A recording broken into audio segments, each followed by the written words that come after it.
This is Shutters Inc. with Bruce Williams and Glyn Lavender. Hi and welcome to episode 571 of Shutters Inc. This is Bruce Williams from shuttersincpodcast.com, and joining me for the new year, welcome to 2025 from creativephotoworkshops.com.au, it is Mr. Glyn Lavender. How are you? Oh, I'm good, thank you, mate. I'm having a little quiet little laugh. Why are you having a quiet little laugh? Well, you just sent me through some photos. Yeah. That I've just downloaded and just started looking at them. And the first one pops up, and I've seen that photo before. I've seen that photo. I know this exact photo. I recognise this exact photo. And now I realise it must have been your Facebook stream that I saw it on. I didn't even see the name. There's something about this is like this little fluffy thing on the edge of the surf in the beach. Yeah. And there was some comment on Facebook about, I don't know, the only thing that washed up or something. I can't remember what it was. But I'm looking at it, oh yeah, that's pretty cool. I didn't realise it was yours. It's kind of funny. Yeah. What an idiot. How have you been? How was your Christmas and your New Year? Yeah, not bad. It was pretty quiet. It's one of those weird Christmases. Even my 13-year-old said, "Oh, it doesn't feel like Christmas this year, Dad." Yeah, right. And so I hit her over the back of the head and sent her back to her bedroom and locked her back in. Apparently not being allowed out of the room for 2 weeks takes some of the fun away from feeling like Christmas. Oh. No, I think her school went up to like December 20 or something, so there wasn't much build-up time. Yeah, right. And so she just didn't feel it. So it wasn't an overly Christmassy sort of feel, but we caught up with all the family, which is important, and saw everybody and nice. Ate food and got fatter and that kind of stuff. So that was all good. Awesome. And yourself? Well, I travelled to the other side of the country at great expense to see the family that I very rarely get to see, and 5 days into it came down with COVID. Dun, dun. So didn't get to catch up with all of my family. No one cares about that anymore, though, do they? Don't you just go and give it to everybody anyway? Well... Is that how you got it? Apparently so, yeah. So, woke up Christmas morning with a bit of a scratchy throat, didn't think too much of it, caught up with one half of the family for lunch and was catching up with another part of the family for dinner, left the lunch event, went back to the hotel because we'd prepared a dessert plate that we were taking to the dinner thing. Yeah. Said to Kath, I'm just going to have a little lie down for half an hour because I'm feeling a bit washed out. Got up, went to the dinner thing, said to everyone, I'm just going to keep my distance because I feel like I'm coming down with something, and woke up on Boxing Day just feeling like I'd been run over by a truck. So straight away went off to a pharmacy, got some rats, and sure enough lit up like a Christmas tree. So then I had to ring everybody and go, guys, I am so sorry, but just tested positive with COVID. So... yeah, so there was an auntie and an uncle and then another uncle that I didn't get to catch up with because just had to, keep our distance from everybody. So that was a bit sucky. The solo uncle is in a assisted care facility, so I would not have been allowed to go in there anyway. No, not at all. Even if you were prepared to, ignore having COVID, which I wasn't. So that was kind of crap. So I felt like crap for 4 days, and 2 days after I got it, Kath came down with it. So so that was a bit ordinary. Yeah, funny about it. But it was good to get the camera out and do a little bit of photography. And so where did you go to do your photography? What did you tell me? So when we flew into Perth, we drove down to an area called Dunsborough, which is just north of Margaret River. For those outside of Australia, Margaret River is a famous surfing spot and a famous wine growing region. It's probably the only... oh, not the only, but probably the most well-known wine-growing region in Western Australia. So we spent 3 nights down there, 2 days, 3 nights down there, and just did a bit of driving around, did a cave, went to the beach, did some walks on the beach and just generally had a couple of relaxing days. Then we drove up to Perth on Christmas Eve, and then we had Christmas Day and Boxing Day in Perth. And then on the 27th, we drove up to... While you were still sick, you kept on going. Well, we had to, mate. Our accommodation in Perth was only for the 2 nights, and we'd already paid for our accommodation up north. And I figured we're going up to this little place called Jurien Bay, which is, like a little fishing village. So we figured probably easier to not associate with other people if you're in a tiny little place like that than it is if you're in Perth. Yeah. So you don't think sitting in a tin can for however many hours maybe contributed to your wife getting COVID? Well, it's quite possible. The fact that she was in close proximity to me... She could have sat in the boot. She didn't have to sit in the cab with you. That's her own personal choice, mate. If she gives you any stick for it, you just pull that and say, "Nah, you had choices." You could have put the luggage up here with me. You could have sat in the back, the real back. Yeah. So. And what was the little fishing village like? Was that nice? It was good. Yeah. The interesting thing about that road that goes north out of Perth is that most of the fishing villages are not on the highway. You've actually got to turn off the highway and travel, 5 to 8 kilometres out to the coast to find these little villages. Jurien Bay is probably the first of those villages that's actually on the highway, or should I say the highway actually goes to the coast and passes through the town, so you don't actually have to divert off the highway to get there. They really should have built all those other fishing villages much closer to the highway. You just have to have a really big fishing rod.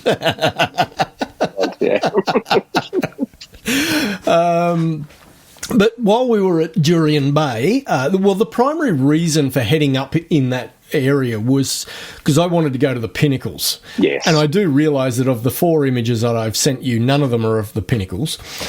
But I did get to the Pinnacles. Did you not go there? Okay.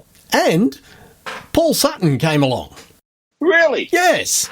So he drove up from Perth on the afternoon of the 27th because we'd agreed that we would go and shoot the Pinnacles in the sort of golden hour and into blue hour and into the night and maybe do some astro. So he drove the 2.5 hours up from Perth, and we met at the Pinnacles around about 6 or 6:30. Then proceeded to work our way through the Pinnacle Desert and take a heap of photos there.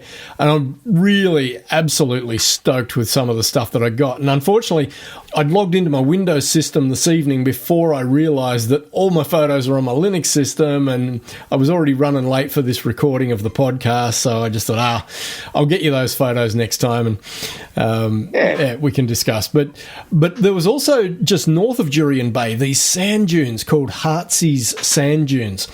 And I went up there on the evening of the 28th, again at golden hour, because the thing about the sand dunes is you get these lovely patterns from the wind-blown sand, but they really only show up well in photos if you're shooting it, when you've got that really low-angled light, because it then gives you some contrast on the ridges of the sand. Ridges, yeah, exactly. So I just had an absolute ball. I just...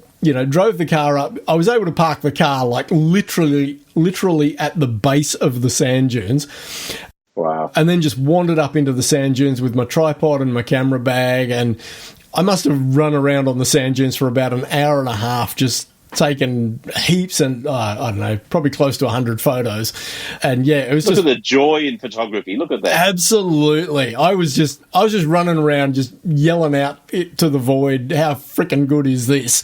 Because it didn't seem It's sad, but there's no one there to share it. I know. But it just seemed that just when you thought the sand dunes had given you everything, you just found something else. It's just like, how good is this? So I'm a bit disappointed looking at the picture that you sent me, though. It's not the best of the shots that I had. What disappoints me, Bruce, and you didn't let me finish, because it's not like you to interrupt me. That's usually my job. You've got no one with a red jacket standing in the far distance to show us some scale. I think you've really got to learn a few things if you're going to get into this landscape gig, dude. Right. How much this could be? How am I supposed to know how big this is without a person in a red jacket? Yeah, right. Yeah. So. I love the lines. Oh, man, it's just so good. So good. Yes, I had a ball. I did take a selfie while I was in the sand dunes. So you should. Where I just set the camera up on the 10-second timer and then ran around in an arc and and then got a photo of myself going, But so you damn well should. Yeah. But what I now need to do with that image is now clone out all of my footsteps that messed up the sand. But yeah, it was good. But I'll tell you what was crazy. What was crazy? We got back to the motel room.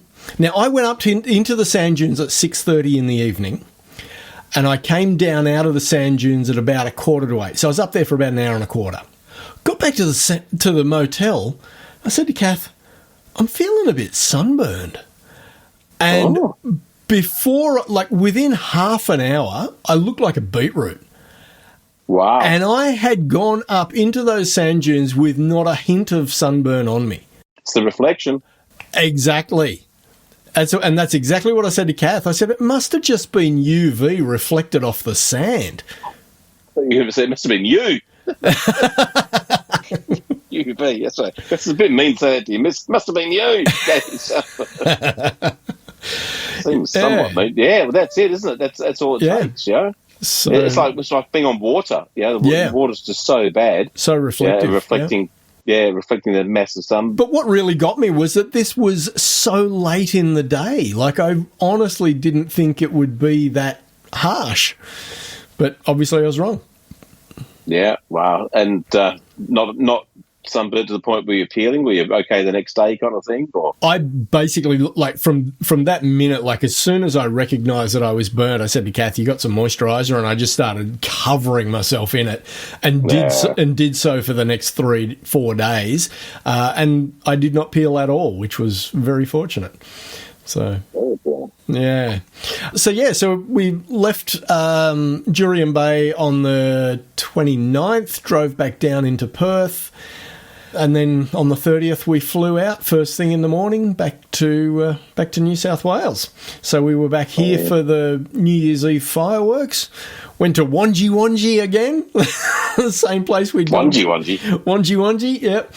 Wanji is this little community. It's maybe 15 minutes from where we live, and they do these community-sponsored fireworks for New Year's Eve. Oh, okay. So literally they have signage up in the couple of weeks leading up saying, community-sponsored fireworks, and there's a bank account. And if you want to contribute, you can contribute money to the fireworks. So I'm actually going to chuck $100 their way, because that's 2 years in a row that I've gone along and just thought, these guys rock with their fireworks. How cool is that? It is so cool. And because it's a little bay on Lake Macquarie, we literally left home at 8:30. We were there by 8:45. We walked down to the jetty, set up the tripod, fireworks start at 9. They go for 20 minutes, which is longer than Sydney, right? Sydney's fireworks only go for about 16 minutes. Is this bay putting one firework up at a time? Oh, no. They're sending up a few at a time. I mean, okay, yes, it's not on the scale. Sydney's sending a few hundreds at a time. Yeah, it's not on the scale. Just whilst you mentioned the Sydney fireworks, because I found this out just before New Year, that it's actually one family that does them, right? It'd be the Howard family, I think. Something, and they're like the 5th generation of firework maker, which is quite amazing. It's just very cool, and it's all done by one family. Yeah, there was a guy called Sid Howard, I think, was don't know. One of the, I don't know. Bell. He would have been like the 3rd or 4th generation, because I knew his name back in the 90s when Oz Stereo, which is one of the main radio companies in Australia, they were doing a series of events that they marketed as Sky Show, and the whole thing with Sky Show was they got their production guys to build a big music montage that ran for like 10 or 15 minutes. And then they sat down with the fireworks guys and they synchronized the fireworks to the accents of the music. Well, so you'd have like Irish music and like Italian music, and Russian music, and what kind of accents of the music? I was trying to work out where you were going with that. When Irish eyes are shining, and I will walk 500 That's miles. exactly it, yeah. All the accents to the music. It's good. 909 Swiss love balloons. So yeah, it's the Foti family. Oh, okay. FOTO. So they've been making fireworks since 1793. Wow, and boy, are they tired. No wonder the old guy would be knackered. Every year since 1998, they've been doing the Sydney New Year's Eve fireworks. Right, okay. So not Sid Howard. Must be a different mob. Yep. Must be a different mob than Sid. No, Ron Howard. Yeah, but not the same guy. But yeah, I watched this little interview with them, and they were quite amazing. And but yes, since 1793, that was just a little factoid that I thought was kind of made it a little less just a big corporate thing, and made it kind of a little bit more interest. Yeah. So did the fireworks, took some photos, and then my other big news is that just before Christmas, like about a week before we flew out, I made the very tough decision to sell the Fairlane. Not the Fairlane. The car that I inherited when Dad died. As much as I would have loved to have kept it and restored it, it was just costing an absolute fortune to keep it on the road because it had done 300,000 kilometres. It was 27 years old. There were lots of parts that were failing on it, and it just needed so much work. And if I had time, and if I had the skills to do it myself, it probably wouldn't have cost me as much. But because I was paying retail for everything, it was just ridiculous. And there was a part of me that said, yeah, I really want to keep this. And there was a part of me that went, you know what, I'm done. Yeah. And so I said to Kath, look, if I'm going to sell this, I need to buy something that is going to be enjoyable to drive. So I did the... he's got electric. You can tell, look at him. If you can see his face, you can tell he's got electric. You can tell by looking at his face. He's gone nerd. He's having a nerdgasm. So everyone's accusing me of having a midlife crisis. I bought myself a 2017 Mustang. Oh, okay, you didn't go electric. No, you went the other way. I went the other way. Yeah, no. It's got to be V8, mate. What colour is it? The official name of the colour is Ruby Red. It's a deep... A red sports car. Yeah, a red sports car, yeah. It's sort of deep maroon kind of colour. Yeah. I don't care. I love it. So I picked that up a week and a half ago. Absolutely love it. Did you sell the Fairlane? Is the Fairlane gone? Yeah. So the Fairlane went. Did it go quickly? Was there a lot of interest? I wouldn't say there was a lot of interest. I had a couple of tyre kickers, but then this guy reached out like on a Friday and he said, hey, mate, is the Fairlane still available? And I went, yeah. And he said, can I come and look at it this weekend? And I said, yeah, I'm kind of busy tomorrow, but could do Sunday morning. And he drove from Sydney up here to where we are, which is a good 2 hour or hour and a half drive, and rolled up with the cash in hand and took it for literally a 1 kilometre drive. I went with him and I said, do you want to get it out on the open road? And he's like, no. I'm fine. I'm done. I'll take it. I was like, oh, okay. Wow. And it was like, I don't know if I want to sell it. You had that glorious trip back across country with it. I did. That's your time. That was your moment. Absolutely. It's always going to be hard to beat that as an experience with it. For sure. Yeah. And I've got quite a few photos that I took on that trip with the car in it. So, I'll always have the memories of that car. Yeah. So, that's kind of me in the last 6 or 8 weeks. So, yeah. So, look how excited you are with your new sport. Oh, mate, I love it. Oh, it is beautiful. So, well, yes, should we talk about these? Should we talk about these photos of yours? You've sent yeah, photos? go for it. Seems you're all. No, I mean, what do you want to say about them? You're the one to share. I did fix them. Of course you did. I've edited them all already. I bet you've added people to all of them. Yeah, that one. I've only edited 2 of them. Look, I've only edited 2. There we are. Yeah, I'm sending them. Yeah, I'm uploading them now too. Here we go. So what have you sent me? Okay. Where's the chat? There's the chat. Okay. Ooh. What the hell have you done? I've edited them. Oh my! I've made them interesting. They're horrid. Orange in the sunset one, rather than that pale whitish colour that you had. Yeah. So now it's sunset. People now know it's sunset because it's orange. Yeah. Right. Yeah. And I've really darkened down all those foreground lines because they were really distracting me. So I've just sort of highlighted the overexposed bit in the middle now. There you go. You know, you can have those free of charge, right? Thank you, mate. No, let's talk about them properly. Okay. So the first one, what is this isolated little thing on the beach that you sent? What's that? Yeah. So what is that? So basically, this was on the beach at Jurien Bay, and I was shooting with the Lauer 15mm f2 manual focus lens, and so I liked the idea of, you know, some sort of foreground interest right up close to the wide-angle lens, and then just this, you know, soft bokeh of the ocean and the sky behind it.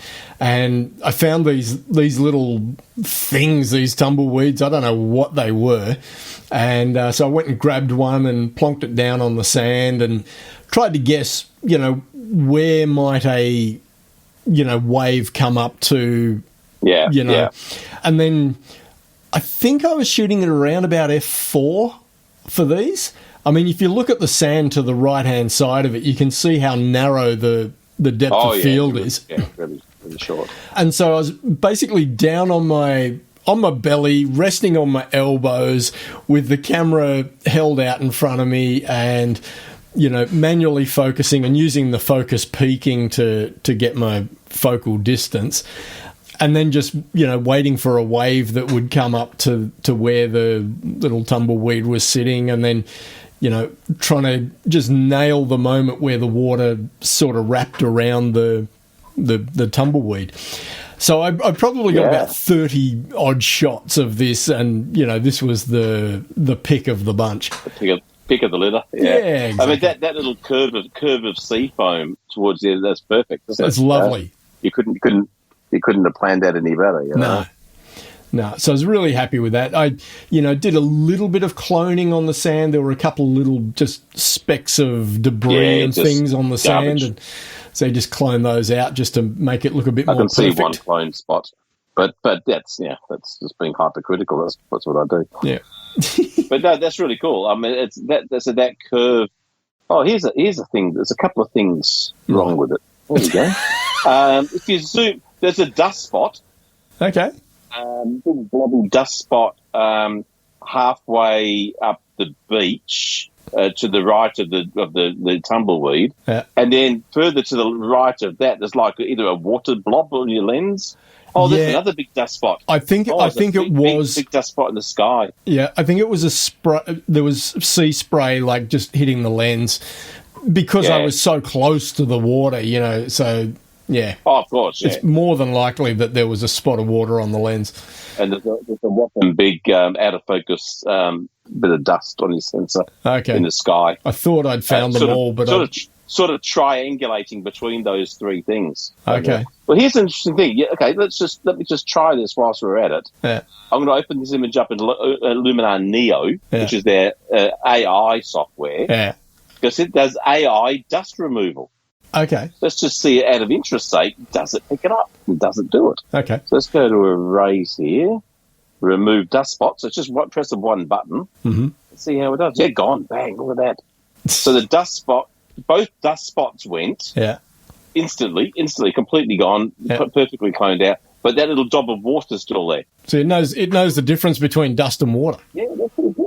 That's for an instant fix. So I've been using that quite a bit because when shooting with the Sonys, I found they're really bad for dust on the sensors. I mean, really bad. I've never seen anything like it, frankly. No, deadly serious. I mean, I shoot f/22 at 15 mil up into the sky with my cannons. Yeah. Which if you're ever going to see dust, it's then. That's when you'll see it. And underexposing the scene, because when I'm using flash, don't see any dust. Right. I mean, I don't remember the last time I cloned dust, but every single photo with my Sony's got 7 or 8 dust spots on it. Right. Every single photo. Yeah, it's remarkable. Okay. Versus the old Canon technology, which is pretty old. Yeah. I just would have expected Sony. I guess the Sony's probably the same age. I just would have expected. I mean, the Sony I've used, I should say. I won't say anything of the newer ones, but the A7 III seems to be fraught with dust. Okay. But anyway, that's cool. And what was it? So the Pinnacles, you and the missus. Yep. Okay, I better ask a question. Is that your car in the back left? No. What's it doing the friggin' shot? To be honest, I didn't even realise that it was there. I was looking at the rest of the frame, but yeah, I could just crop in a little bit. The first thing I go, cut. I normally see stuff like that. I didn't notice it on that one. You say CDO is a bad thing, you know? Yeah. It's funny how that stuff just stands out. It's like, oh my God. Yeah. That's some cool rocks, though, isn't it? Oh, no, great. And oh man, you should have seen the stuff I got at Golden Hour. Because what we did was Kath and I, as we drove up, I said, look, I'd like to go and have a quick look through just to get my bearings of what's around, so that when I come back this evening with Paul, I've got a bit of an idea of what I'm looking for. Yeah, so we just did a quick trip through for like half hour, 40 minutes, and oh man, such a touristy thing to do, right? So you pay for your ticket, and they tell you drive in through the car park, you turn left, and you get onto the track that goes through the Pinnacle Desert, and they tell you it's a 4-kilometre loop. And there are pinnacles everywhere. And what does everyone do? They pull up at the first bay that they come to. You come over the first crest, there's a bay, and there's 50 cars and 500 people all crammed into a square metre of sand. And it's like, what is wrong with you people? Well, if everyone's stopping, it must be good. That's right. So I just said to Kath, we're not stopping here. And literally, you only had to drive another 300 metres, and there was another car parking spot that had maybe 5 cars in it. And I was like, we're not stopping here. So we drive another 300 metres, and you got the place to yourself. Well, except for the car in the background, it's not yours. Yeah, so that car was actually on the track and driving through. But yeah, so we just had a quick look around in the middle of the day, grabbed a few shots, and but that's exactly what you should do. That's the purpose. I mean, if you're there with time, you should always go through and do a reconnoitre. Totally. Which ones stand out most to you? Look, get out what's that Sunseeker app thing? Yeah, that shows you where Sun the sun's Surveyor. Yeah. So, there's a whole bunch of ones. But get that out there and get some planning in, and prepare yourself as best as possible. Yeah. You know? Try and work out, what kind of lens you're going to need, what width, all the stuff. Yep. I would even shoot some of the actual shots I wanted to do to work out my compositions. I don't want to try to work out compositions in the dark. I want to have some concept of where am I going to need to be, because it's all harder to do at night than it is in the daytime. Of course. So if it was me, I'd be out there shooting some daytime reference shots. Yep. To know what works and what doesn't work. Yeah. Especially pointing in the direction that you're going to be needing to be shooting in. Yeah. So definitely a good idea with I get it when you're on family stuff, you can't, but if it was a dedicated photo trip, then absolutely totally out there shooting as much as possible. Yep. Beforehand. Yeah. Oh, well done. So, mate, it was awesome. And Paul and I, like I said, we started shooting just after 6:30, and sundown at that stage was happening at around about 7:25. So we got about an hour of golden hour. And then once the sun actually went below the horizon, for me, that was when the magic really started. I found the blue hour to be even more compelling photographically. Even more better. Yeah, absolutely gorgeous. Got these really nice magentas in the sky. Oh, that's the other thing. Since 2005, Shutters Inc. has been a labour of love. But beyond the time required to produce it, there is also a financial commitment. If you find value in the podcast and would like to help keep the servers running, hit up the Patreon link, which is in the show notes. Even a couple of dollars a month will help. Much appreciated. Now, back to the podcast. The whole time I was in Western Australia, I did not move my white balance off 5600 Kelvin. There you go. Yep. And I have not tweaked the white balance in any of the images that I've processed. Works a treat, eh? It works perfectly. I love it. I honestly don't think I'll ever change. Well, since I discovered that too, I felt exactly the same way. That's it. Yeah. Bang. Yeah, job done. Yeah. And as you say... worst comes to worst, you can always turn it to black and white. Yeah. Well, I mean, yeah, I guess it's a bit more of a commitment for you because you shoot JPEG, but, you know, I shoot RAW, so I can always change it if I need to. But I looked at all the photos that I shot and went, yeah, no, I don't need to change that white balance. I'm happy with it coming out the way it looked, you know. Yeah, it's cool, hey? Yeah. What new things we've learnt this last year, hey? Absolutely. So what was next? Other than the photos with you, there was the sunset shot you've got up there. Oh yes, on the boardwalk. So that was at Bustleton. Board being the operative word. It's not actually a boardwalk. It's a concrete path that runs along the bay at Bustleton. And I got some nice shots on the Bustleton jetty. That was the whole point of going to Bustleton at sunset.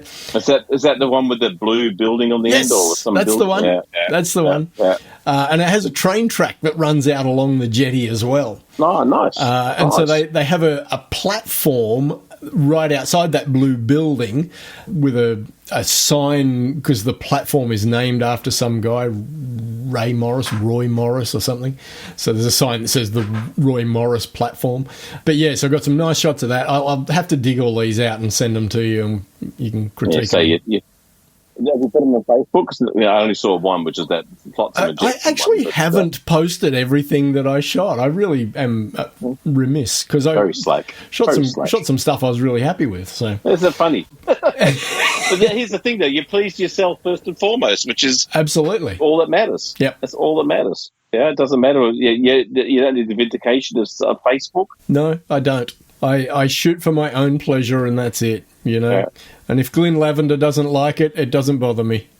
Because none of us enjoy them, so you may as well. Oh, I'm only being serious. You know that. No, good stuff. That's I guess that. But I do definitely want, for next episode, want to look at some of your other pickaroonies. Yep, I will. I've been doing a bit of shooting again. Oh, nice. Good. I've been shooting kangaroos. Excellent. My team returned to training again, so I'm out there photographing them. Been down there this morning having a shootout with them. Nice. But here's the thing, though. It's funny, and it could be just familiarity, but shooting with the old Canon 5D4, getting back after the shooting the Sony. Right. And using an optical viewfinder, it is just so much, I don't know, it's just so much more gratifying. I just enjoyed the experience. I enjoyed the experience just so much more. And I feel more in the moment having a live, real view than looking at a TV screen. Yeah, right. It's real. And I guess familiarity, as I said. Yeah, so it's so like an extension to my body anyway. Yep. But yeah, that was. It's interesting because going back to that.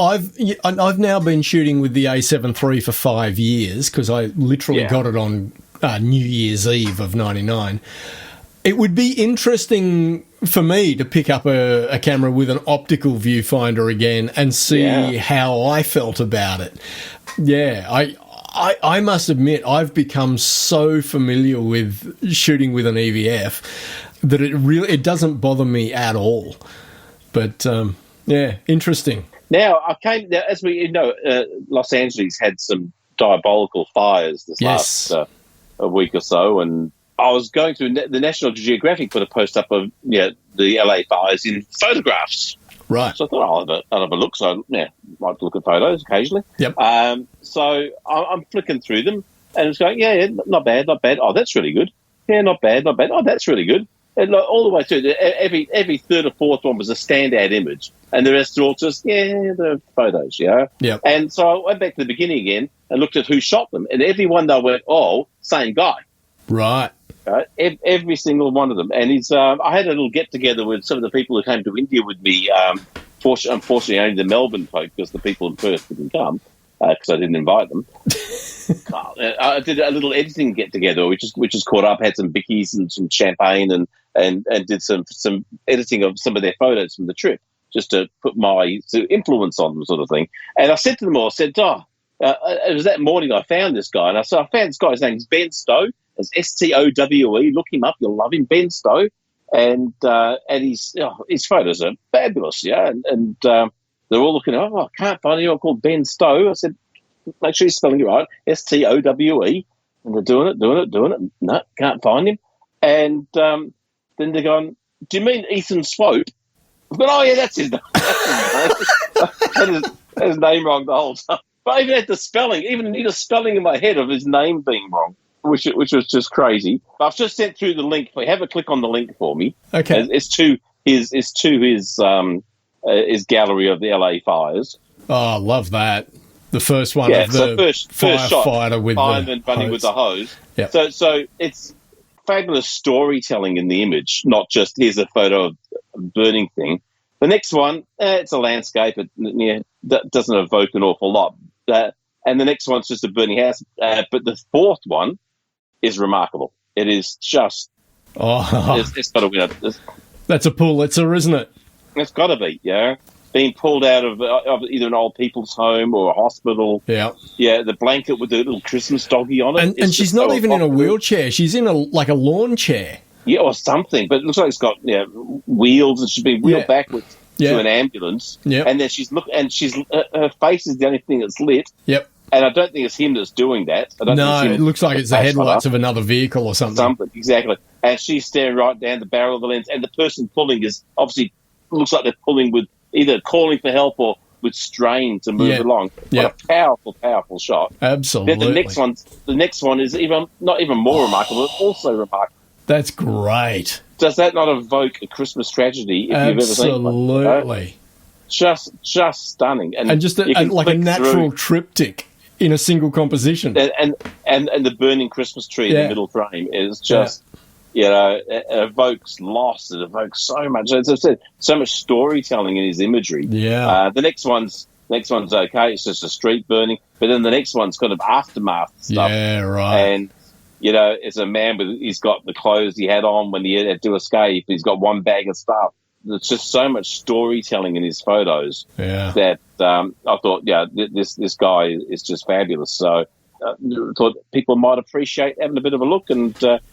I've gone and had a quick look at his Ukraine. And the next one after that with the couple with their back to the camera. Yeah, evocative again. Hey, yeah, right. There's just so much. He's just a pretty talented bloke. Yeah, and young fella by the looks of him too. Just a young fella. Yeah, great storyteller. Yeah, there's one fair way in, just of a fire engine. And all these embers just flying past, obviously slightly slow shutter speed, or the wind's moving and that damn fast. But again, and just this slight silhouette of a fireman running around the truck. But it's just, they're just kind of surrounded by fire. Yeah, that's just great. Yeah, and it's one massive spark as a leading line. Towards the the next one long again, stunning. Yes. Wow. Set. Yeah. He's a talented fella. Yeah, very talented fella. As you just look through, keep going through, there's a few further along with people with like mining helmets on. The depth of that image is just remarkable depth. Yep. Yeah, leading the eye all the way through the frame is just stunning photography.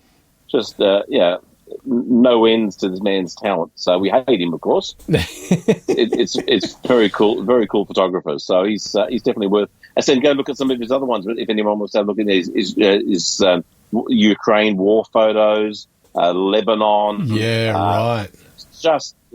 He's a super talented bloke. So I reached out to him on Instagram to invite him on the podcast. Oh, did you? Yeah, no reply. Okay. So I've messaged Ben Stowe and said if he'll come on. No reply from him either. Funny enough. So that was one highlight of the week. Now, one little thing I just want to mention. Two more things. Two more things. Olympus rumours.